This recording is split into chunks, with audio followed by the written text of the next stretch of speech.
हाँ तो नमस्कार साथियों, स्वागत है आपका हमारे इस नए एपिसोड में। तो आज हम लोग क्लास 12 का चैप्टर नंबर 2 देखेंगे। चैप्टर 1 का हमने question answer, objective question answer, detail explanation, हर एक चीज को डिस्कस कर लिया हुआ था। आज हम लोग 2 लेसन को देखेंगे जिसका नाम है विश्व जनसंख्या, मतलब जनसंख्या वितरण, घनत्व और वृद्धि को समझेंगे। ठीक है, पूरी कंसेप्ट के अकॉर्डिंग दिया जाएगा। 100% है कि आपको इसके बाद शायद दूसरे जगह तैयारी करने की कोई आवश्यकता नहीं है।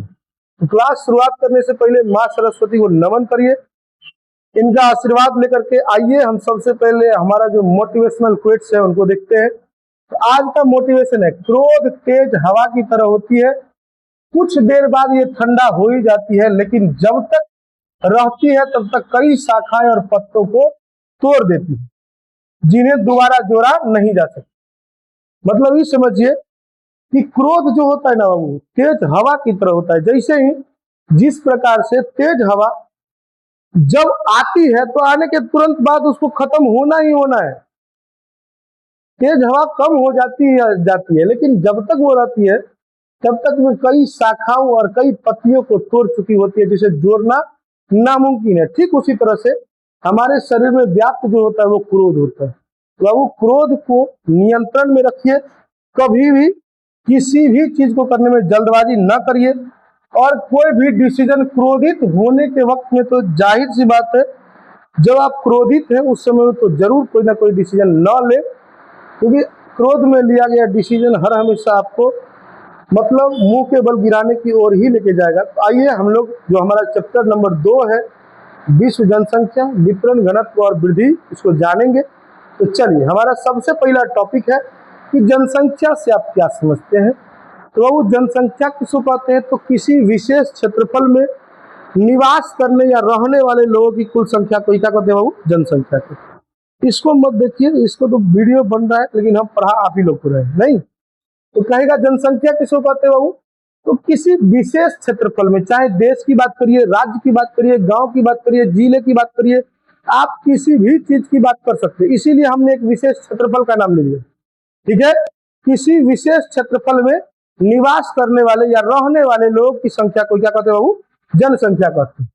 जनसंख्या जो होता है, हमने अभी तुरंत का किसी भी क्षेत्र विशेष पर रख सकते हैं। मतलब अगर हम आपको कह दिए कि भारत देश की जनसंख्या बताइए, आराम से निकाल सकते हैं।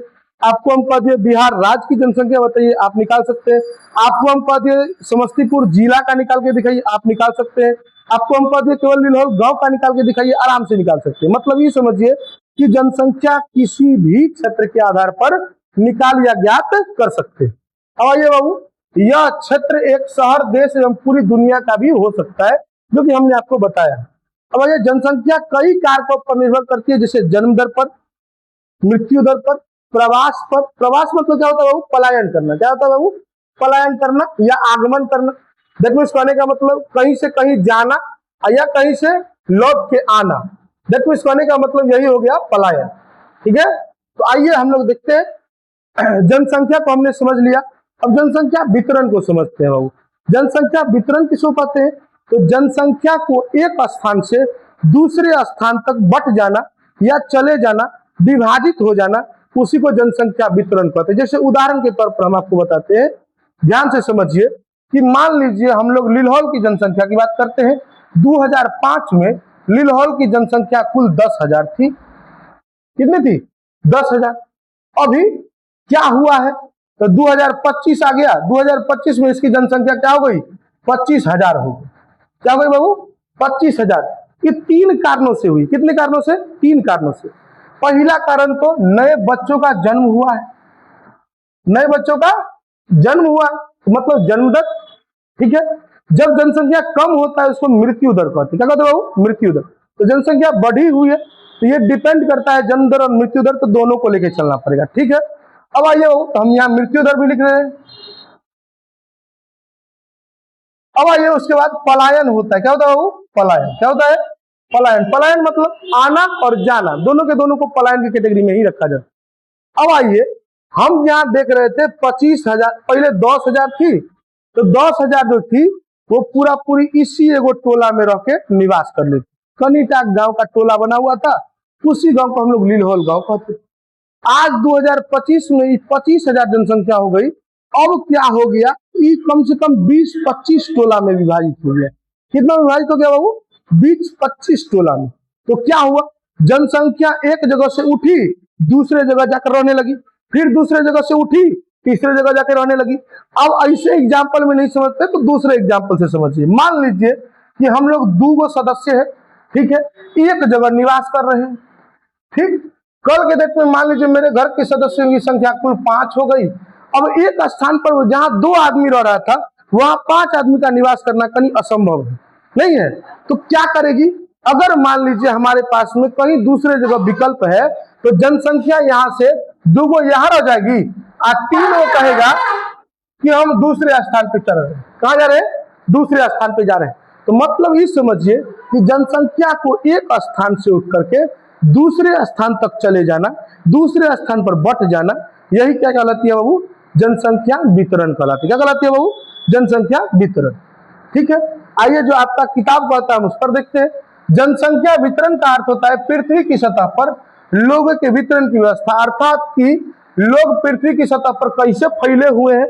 मतलब समझ में आ गया कि जनसंख्या को एक जगह से अनेकों जगह पर फैल जाना या अनेकों जगह पर विस्थापित हो जाना, चले जाना ही क्या कहलाता है? जनसंख्या वितरण कहलाता है। अब आइए बाबू, यह बताती है कि लोग किन क्षेत्रों में अधिक रहते हैं और किन क्षेत्रों में कम। अब आइए बाबू, हमारी जनसंख्या समान रूप से वितरित नहीं है। मतलब जनसंख्या वितरण जो हमारे यहाँ हुआ है, इस पूरे विश्व का जो जनसंख्या वितरण है बाबू, इस समान रूप से वितरण नहीं किया गया है। समान रूप से वितरण नहीं किए जाने का मतलब क्या है कि जैसे हम मानते हैं कि इस जगह में 2 किलोमीटर में 200 आदमी रह रहा है, तो दूसरा जगह भी 2 किलोमीटर में कितना आदमी रह रहा होगा? 200। फिर तीसरा जगह भी जो है ना 2 किलोमीटर में कितना? 200 आदमी रह रहा है। इस तरह से समान रेशियो में वितरण नहीं हुआ है। तो कैसे हुआ है? तो बाबू असमान रूप से विभाजन हो गया, वितरण हो गया। दुनिया का 90% आबादी जो है वो अपने भूमि क्षेत्र के लगभग 10% भाग पर रहती है। मतलब समझे बात को कि दुनिया में 90% लोग जो है वो जितना भूमि है, मान लीजिए हम कहते हैं एक 10 कट्ठा जमीन है, या समझिए ना 100 कट्ठा जमीन है, इसमें ये मात्र 10 कट्ठा में रह रहा है। कितना में रह रहा है बाबू? मात्र 10 कट्ठा में। कितना प्रतिशत लोग? 90% लोग। ये मतलब समझिए कि 90% जनसंख्या मात्र 10% क्षेत्रफल में रह रहा है और 10% जनसंख्या 90% क्षेत्रफल में रह रहा है। बात समझ में आई? अब आइए बाबू ध्यान से देखिए, दुनिया के 10 सबसे अधिक आबादी वाले जो देश है वो लगभग दुनिया की आबादी के 60% रखते हैं। उन देशों में 6 देश जो है ना वो कहाँ है? एशिया में ही। मतलब ये समझिए बाबू कि दुनिया का सबसे ज्यादा आबादी वाला जो 10 गो देश है, जो कि पूरा दुनिया की जितनी आबादी है उसका 60% आबादी अपने में रखते हुए, मतलब ये समझिए कि दुनिया के जितने देश हैं उसमें कुल जितनी भी जनसंख्या होगी उस जनसंख्या का 60% जनसंख्या रखने वाले जो 10 देश है, उन 10 देशों में 6 गो देश जो है वो केवल एशिया महाद्वीप में है। कहाँ है बाबू? एशिया महाद्वीप। कहाँ है? एशिया महाद्वीप। अब आइए बाबू हम लोग आगे की चीजों को देखते हैं। ध्यान से देखिए, ये जो है आपको ग्राफ के अकॉर्डिंग बताया गया है कि सबसे ज्यादा जनसंख्या वाला देश है चीन।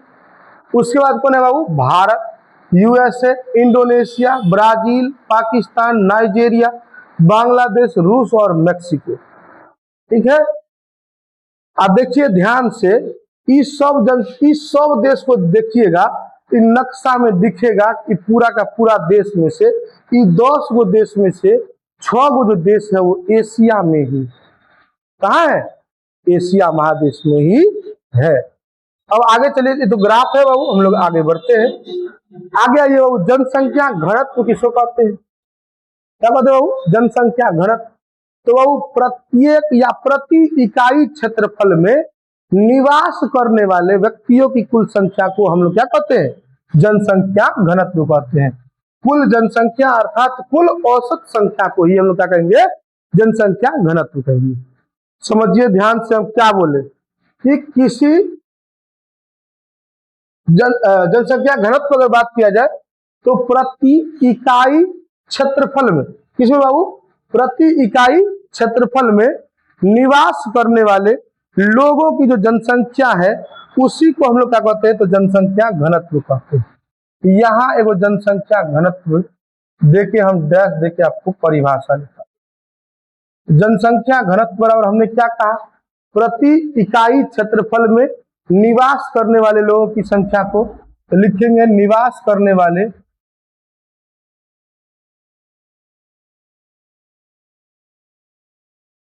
लोगों की संख्या बट्टा में प्रति इकाई क्षेत्रफल। मतलब ये समझिए बाबू, एक वर्ग किलोमीटर क्षेत्रफल में निवास करने वाले लोगों की संख्या को ही जनसंख्या घनत्व। क्लियर है। अब आइए बाबू, इसका मतलब है भूमि के आकार और लोगों की संख्या के बीच अनुपात जो है वो एक अनुपात में है। मतलब भूमि और जनसंख्या दोनों के बीच की संख्या है ना, तो एक अनुपात से। उच्च आबादी वाले क्षेत्र जैसे कुछ घनी आबादी वाले क्षेत्र जैसे उत्तर पूर्वी अमेरिका है, उत्तर पश्चिमी यूरोप है, दक्षिण पश्चिम और पूर्वी एशिया है, ये सब जो है इसमें अधिक आबादी वाला देश है और अधिक आबादी वाला क्या है, क्षेत्र। साथ ही साथ कम आबादी वाला क्षेत्र जैसे ध्रुवीय क्षेत्रों के पास रहने वाले जो लोग हैं, साथ ही साथ मध्य रेखा के पास में जो उच्च वर्षा वाले क्षेत्र है वहां कम जनसंख्या वाले लोग रहते हैं।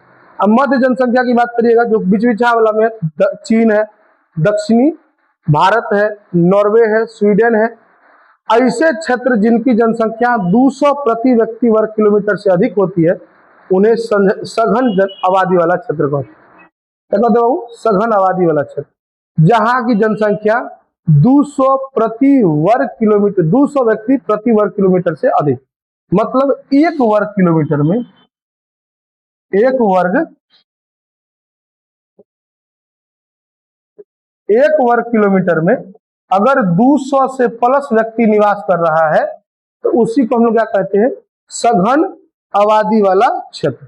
कौन सा वाला बाबू, सघन आबादी वाला। अब देखिए ध्यान से बाबू, एक वर्ग किलोमीटर कहने का क्या मतलब है कि यहाँ की जनसंख्या घनत्व 200 प्लस व्यक्ति है। जहां एक वर्ग किलोमीटर में अगर 200 प्लस व्यक्ति रह रहा है, मतलब वहां की जनसंख्या घनत्व कितनी है, 200 प्लस व्यक्ति। मतलब ये समझिए कि एक वर्ग किलोमीटर में निवास करने वाले लोगों की कुल संख्या को ही जनसंख्या घनत्व कहते हैं। याद रहेगा बाबू।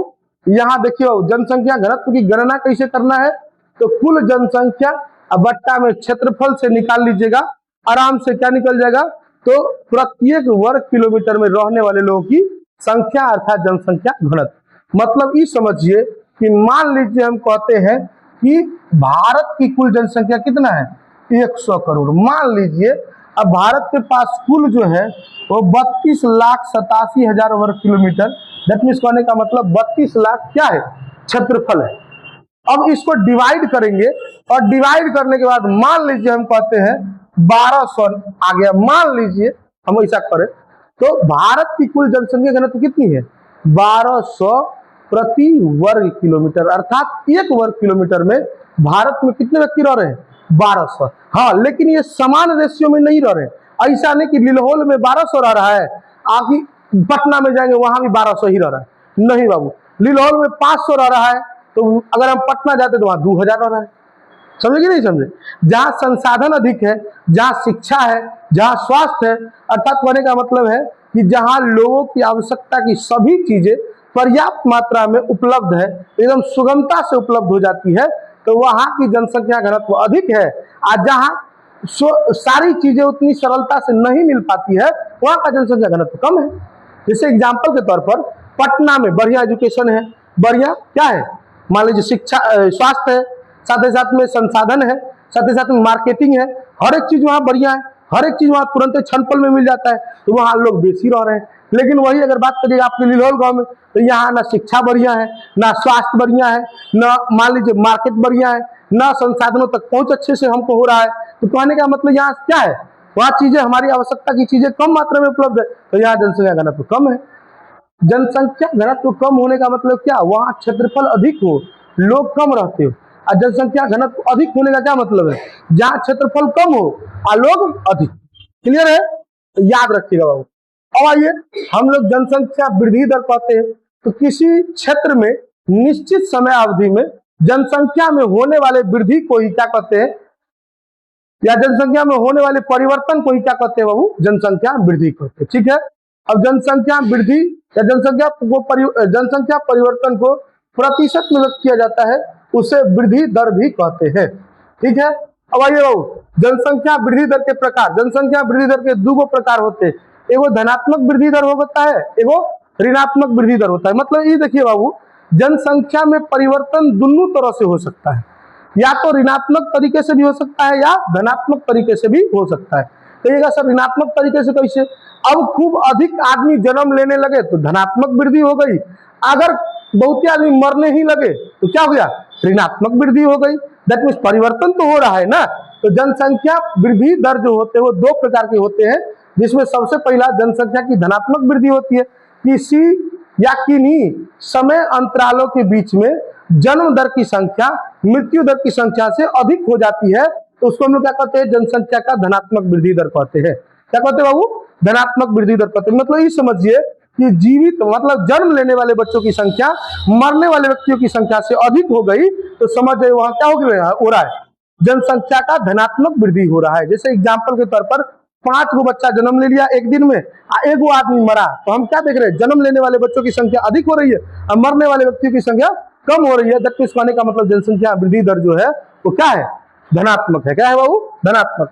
और ऋणात्मक वृद्धि दर की बात करेंगे तो जहां मृत्यु दर अधिक हो, अर्थात किसी या किन्हीं निश्चित समय अंतरालों में हम देखेंगे मृत्यु दर क्या हो, तो जन्म दर से अधिक हो जाए, अर्थात मृत्यु दर अधिक हो और जन्म दर कम होता चला जाए, तो वहां की जो जनसंख्या वृद्धि दर होती है वो ऋणात्मक हो जाती है। अर्थात कहने का मतलब क्या है कि किसी क्षेत्र में हम क्या देख रहे हैं, किसी निश्चित समय में जन्म लेने वाला बच्चा बहुत अधिक हो रहा है, सॉरी जन्म लेने वाले बच्चा की संख्या कम हो रहा है और मृत्यु या मरने वाले व्यक्ति की संख्या अधिक हो गई है, तो हम कह देंगे कि वहां क्या हो रही है, ऋणात्मक वृद्धि दर। अब आइए बाबू, प्राकृतिक वृद्धि दर किसको कहते हैं, तो निश्चित समय अंतराल में मरने वाले की संख्या और जन्म लेने वाले की संख्या दोनों की जनसंख्या एकदम न्यूट्रल हो, अर्थात दुगो मरियो रहा है दुगो जन्म ले रहा है, तो समझ जाइए वहां की जो जनसंख्या वृद्धि दर होती है वो प्राकृतिक वृद्धि दर होती है। कैसी वृद्धि दर होती है बाबू, जनसंख्या की वृद्धि दर कैसी, प्राकृतिक वृद्धि दर।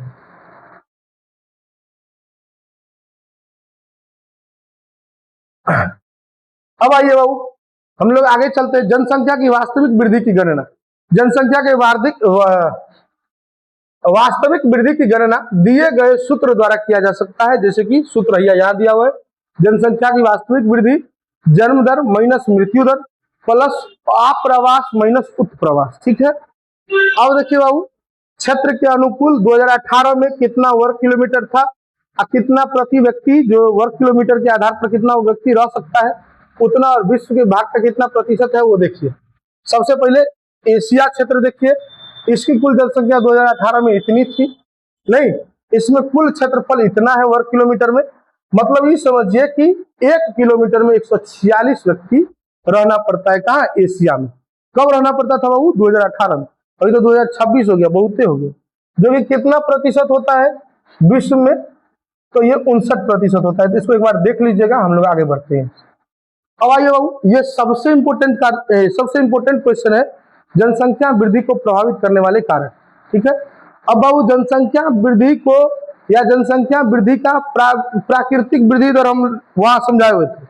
वहां ये भी आप बोल सकते हैं कि किसी निश्चित समय अंतरालों में जन्म लेने वाले तथा मरने वाले लोगों के बीच के अंतर को क्या कहेंगे, तो प्राकृतिक वृद्धि दर कहेंगे। ठीक है, तो आप उस आधार पर भी बोल सकते हैं। आइए बाबू, जनसंख्या वितरण अर्थात जनसंख्या के बंटने के कौन कौन से कारक होते हैं ये आपको पता है।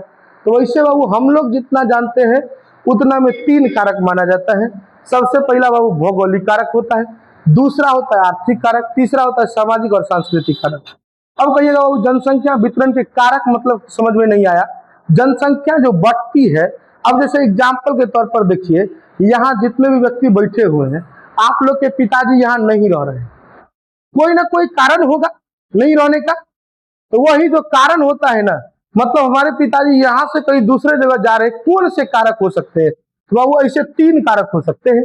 या तो भौगोलिक कारक हो सकते हैं, नहीं तो आर्थिक कारक हो सकते हैं, नहीं तो सामाजिक या सांस्कृतिक कारक हो सकते हैं। तो आइए बाबू हम लोग भौगोलिक कारक को समझते हैं। भौगोलिक कारक किसको कहते हैं? तो जब जनसंख्या भूमि के आधार पर, अर्थात भूमि के आधार पर कहने का क्या मतलब है?